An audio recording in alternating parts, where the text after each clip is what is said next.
নমস্কার বন্ধুরা, নবদিগন্ত চ্যানেলের পক্ষ থেকে আপনাদের সকলকে জানাই স্বাগতম। তো বন্ধুরা, আজকের রমেশ মালিক মামলার বা 60,000 ইন সার্ভিস টিচারের যে প্যানেল প্রকাশ মামলা, যেটা নিয়ে কিন্তু সকালে আপনাদেরকে ভিডিও দিয়ে বলেছিলাম যে আজকে বিচারপতি অমৃতা সিনহা ম্যামের এজলাসে মামলাটি উঠতে চলেছে। তো এই মামলা প্রসঙ্গে আজকে বিচারপতি অমৃতা সিনহা ম্যাম তিনি কী নির্দেশ দিয়েছেন এবং কি কি তথ্য আজকে আদালতে উঠে এসছে, এই বিষয়ে কিন্তু আপনাদেরকে এই ভিডিওতে এখন আমি বিস্তারিত জানাবো। তো আপনারা সম্পূর্ণ ভিডিওটি স্কিপ না করে প্রথম থেকে শেষ পর্যন্ত দেখুন এবং এই ভিডিওটিতে আপনাদের জন্য কিন্তু অনেক তথ্য অপেক্ষা করছে। তবে তার আগে বলে রাখি, যারা প্রথমবার চ্যানেলটি ভিজিট করছেন আপনারা অবশ্যই কিন্তু চ্যানেলটিকে সাবস্ক্রাইব করে নেবেন এই ধরনের আপডেট সবার আগে সবার প্রথমে পাওয়ার জন্য।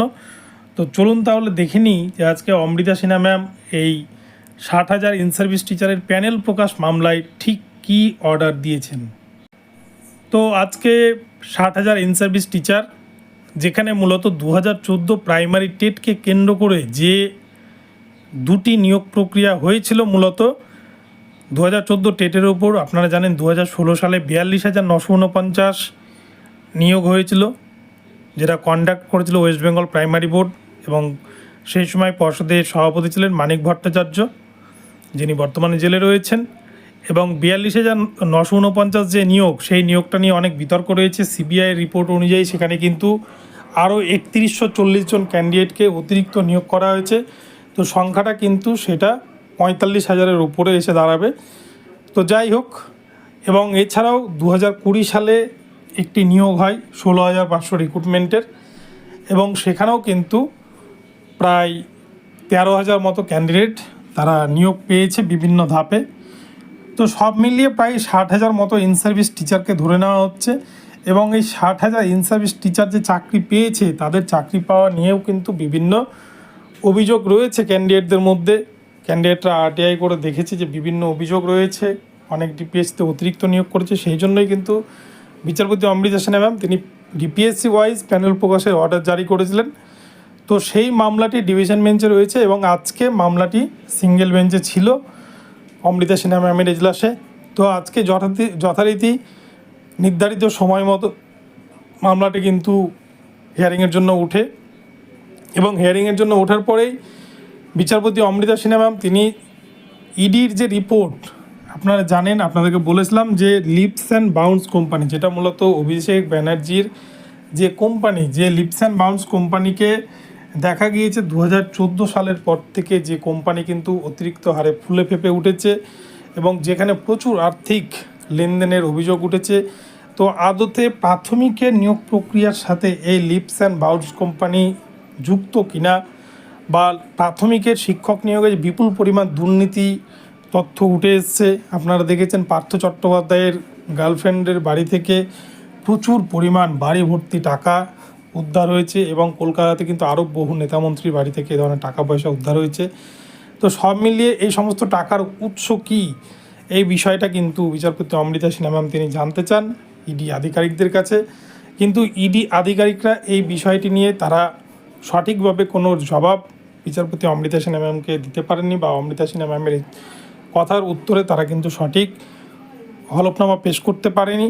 তো এ প্রসঙ্গে বিচারপতি অমৃতা সিনহা ম্যাম ইডির আধিকারিকদের উপরে কিন্তু ভীষণ ক্ষিপ্ত হন, এবং তিনি ভরা এজলাসে সবার সামনেই কিন্তু বলেন যে ইডি আধিকারিকরা কারো অঙ্গুলি হেলনে এই নিয়োগ দুর্নীতি তদন্ত চালাচ্ছে, তাই সঠিক তদন্ত প্রক্রিয়া কিন্তু এগোচ্ছে না, এবং এরকম যদি চলতে থাকে তাহলে কিন্তু যারা নিয়োগ দুর্নীতি কেলেঙ্কারিতে বর্তমানে জেলে রয়েছেন তাদেরকেও যদি দোষী সাব্যস্ত প্রমাণ না করা যায় তাহলে তারাও কিন্তু আগামীতে ছাড়া পেয়ে যাবে, যেমন পার্থ চট্টোপাধ্যায়, মানিক ভট্টাচার্যের মতো দুর্নীতিগ্রস্ত চোরেরা।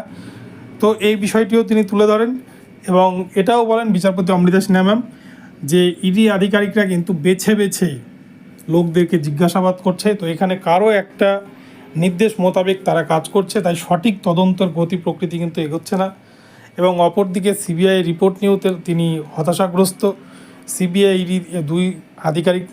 দুই সংস্থার আধিকারিককে কিন্তু তিনি বলেন যে এরকমভাবে যদি চলতে থাকে তাহলে নিয়োগ দুর্নীতি প্রক্রিয়ার যে তদন্ত, এই তদন্ত কতদিনে শেষ হবে তা কিন্তু বলা মুশকিল।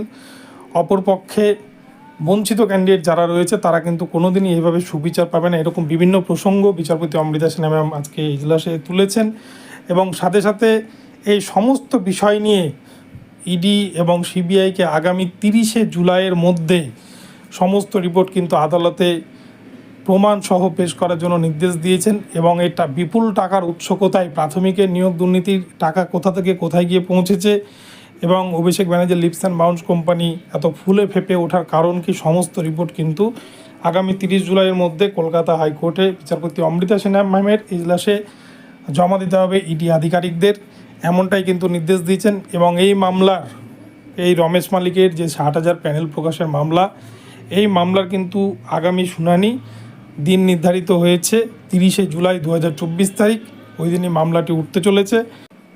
এবং এছাড়াও আরও একটি বিষয় বিচারপতি অমৃতা সিনহা ম্যাম তিনি বলে ওঠেন যে তিনি 60,000 ইন সার্ভিস টিচারের যে প্যানেল প্রকাশ মামলা, যেখানে 2016 সালের 42,949 যে নিয়োগ, সেটা ডিপিএসসি ওয়াইজ যে হয়েছিল, সেই 23টা ডিপিএসসিতে কোন ডিপিএসসিতে কত ভ্যাকান্সি ছিল এবং কোন ডিপিএসসিতে কোন ক্যাটাগরিতে কোন মিডিয়ামে কত ভ্যাকান্সি ছিল, কতজনকে নিয়োগ করা হয়েছে, এই বিষয়টি তিনি কিন্তু নিয়ে সেপ্টেম্বরের 2023 তারিখে একাধিক নির্দেশ দিয়েছিলেন। কিন্তু রাজ্য সরকার এবং প্রাইমারি বোর্ড তারা কিন্তু এই নির্দেশ মানেনি কলকাতা হাইকোর্টের।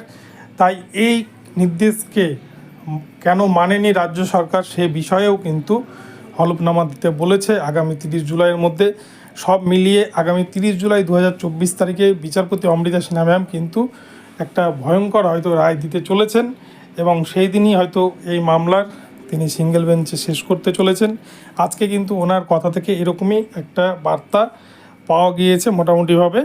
তো ইডি এবং সিবিআই আধিকারিকরা যে হলফনামা পেশ করবে এই নিয়োগ দুর্নীতি তদন্তে, কার কার নাম উঠে আসছে, টাকার উৎস কী, কোথা থেকে টাকা কোথায় গিয়ে পৌঁছেছে এবং সবথেকে বড় কথা নিয়োগ দুর্নীতির তদন্তের মূল মাথা কে, এটাই কিন্তু ধরতে চাইছে আদালত। তো এই বিষয়গুলো কিন্তু সম্পূর্ণভাবে কোর্টের বিচারপতিরা তদন্ত করতে পারে না, সেই জন্য তদন্ত প্রক্রিয়ার ভার কিন্তু ইডি এবং সিবিআই দুটি কেন্দ্রীয় গোয়েন্দাকারী সংস্থাকে দেওয়া হয়েছে এবং তারা যদি সঠিকভাবে এই সমস্ত তথ্য আদালতে পেশ করতে না পারে তাহলে কিন্তু কোনোদিনই দুর্নীতিগ্রস্ত লোকেরা শিক্ষা পাবে না এবং তাদের সাজা হবে না। আর বঞ্চিত ক্যান্ডিডেট যারা রয়েছেন তারা কিন্তু সারা জীবন বঞ্চিতই থাকবেন। তাই বঞ্চিত ক্যান্ডিডেটরা যাতে এই বঞ্চনা থেকে মুক্ত হতে পারেন সেই জন্য কিন্তু বিচারপতি অমৃতা সিনহা ম্যাম এই মামলাটিকে তিনি ভীষণ গুরুত্ব সহকারে দেখছেন এবং ইডি সিবিআইকে কিন্তু সেভাবেই তিনি নির্দেশ দিয়েছেন। তো বন্ধুরা, আগামী 30 জুলাই কী হয় সেটাই দেখার। তো ভিডিওটি এখন এখানেই রইলো। আপনাদেরকে এই রমেশ মালিক মামলার 60,000 প্যানেল প্রকাশ মামলার আপডেটটি জানালাম। আপনাদের যদি ভিডিওটি ভালো লাগে চ্যানেলটিকে সাবস্ক্রাইব করবেন এবং এই ধরনের আপডেট প্রতিনিয়ত পেতে আমার চ্যানেলটি ফলো করতে থাকুন এবং ভিডিওটিকে চারিদিকে শেয়ার করে ছড়িয়ে দিন।